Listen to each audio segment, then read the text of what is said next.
يا شباب للمرة الأخيرة يعني حدا يجي يشيل الباصات، لأنه هاي شغلتكم، تعودتوا تركبوا باصات من منطقة لمنطقة. حي الشيخ مقصود أصفر ولا تراجع حتى النصر يعني.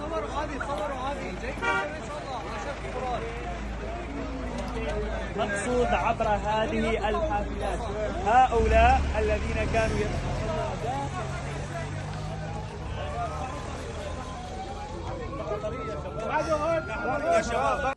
بالصرماية بالصرماية لك يا زلمة، والله يعني كل عالم تفاجأت.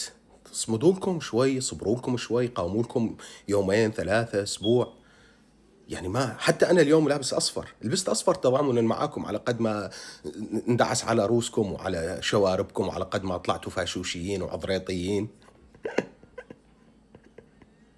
سلم لي على سمير متيني ما تنسى.